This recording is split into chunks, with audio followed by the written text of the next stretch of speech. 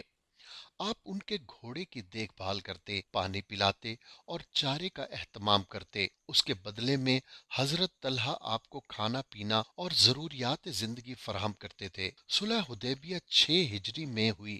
اللہ کے رسول صلی اللہ علیہ وآلہ وسلم 1400 صحابہ کرام کے ساتھ مکہ مکرمہ کی طرف روانہ ہوئے۔ آپ مدینہ طیبہ سے نکلے تو ذوالحلیفہ کے مقام پر عمرے کا احرام باندھا۔ آپ کے ساتھ جو صحابہ کرام تھے ان میں سیدنا سلمہ بن اکوب بھی شامل تھے۔ یہ قافلہ جب مکہ کے قریب حدیبیہ کے مقام پر پہنچا تو رسول اللہ صلی اللہ علیہ وآلہ وسلم نے وہاں قیام فرمایا۔ قریش نے آپ کو عمرہ کرنے سے روک دیا۔ قریش کی طرف سے سفیر آتے رہے۔ اللہ کے رسول نے بھی اپنے داماد سیدنا عثمان بن عفان کو اپنا پیغام دے کر مکہ بھیجا۔ ان کے رشتہ دار مکہ مکرمہ میں کافی تعداد میں موجود تھے۔ ان کو واپسی میں قدرے تاخیر ہوئی تو افواہ پھیل گئی کہ انہیں شہید کر دیا گیا۔ اللہ کے رسول نے ایک درخت کے نیچے بیٹھ کر صحابہ کرام سے بیعت لی۔ یہ بیعت اس بات پر تھی کہ ہم میدان جنگ چھوڑ کر نہیں بھاگیں گے۔ سب سے پہلے جس صحابی کو بیعت حاصل کرنے کا شرف ہوا ان کا نام ابو سنان اسدی تھا۔ بیعت شروع ہوئی تو صحابہ کرام ٹوٹ پڑے۔ سیدنا سلمہ بن اکو رضی اللہ تعالیٰ عنہ بھی شروع میں ہی بیعت کرنے والوں میں شامل تھے۔ صحابہ کرام بیعت کر رہے تھے کہ اللہ کے رسول صلی اللہ علیہ وآلہ وسلم نے آواز دی۔ سلمہ بن اکو وہ قریب ہی کھڑے تھے۔ عرض کی، اللہ کے رسول میں حاضر ہوں۔ آپ نے ارشاد فرمایا، کیا تم بیعت نہیں کرو گے؟ سیدنا سلمہ بن اکو رضی اللہ تعالیٰ عنہ نے عرض کی کہ اے اللہ کے رسول، میں تو آپ کی بیعت کرنے کی سعادت حاصل کر چکا ہوں۔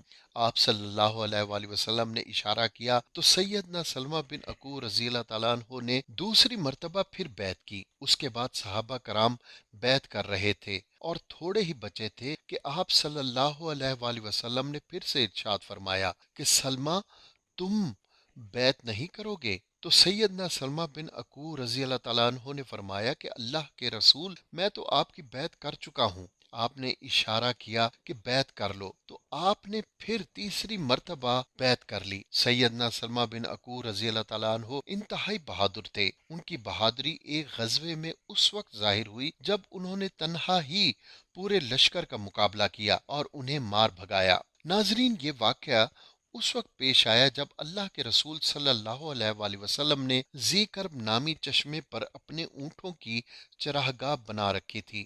وہاں پر آپ کا چرواہا اپنی بیوی کے ساتھ رہتا تھا۔ وہاں پر کچھ لوگوں نے اونٹوں پر ڈاکہ ڈالا۔ چرواہے کو شہید کر دیا گیا جبکہ اس کی بیوی کو گرفتار کر کے وہ اپنے ساتھ لے گئے۔ اس ساری صورتحال کا جب سیدنا سلمہ بن اکو رضی اللہ تعالیٰ عنہ کو علم ہوا تو انہوں نے ابن طلحہ کے گھوڑے کے ساتھ مدینے کی جانب قاصد کو روانہ کیا اور فرمایا کہ اللہ کے رسول کو ساری صورتحال سے آگاہ کر دینا۔ اس کے بعد وہ ایک پہاڑ پر چڑھ کر اونچی آواز میں کہنے لگے، یا صباحا، یا صباحا۔ آپ نے 3 مرتبہ یہ آواز لگائی اور دشمن کے پیچھے چل پڑے۔ سیدنا سلمہ بن اکو رضی اللہ تعالیٰ عنہ بہترین تیر انداز بھی تھے۔ انہوں نے ترکش سنبھالا اور جب دشمن کے قریب آ گئے تو تیر برسانا شروع کر دیے۔ تیر اپنے نشانے پر لگ رہے تھے۔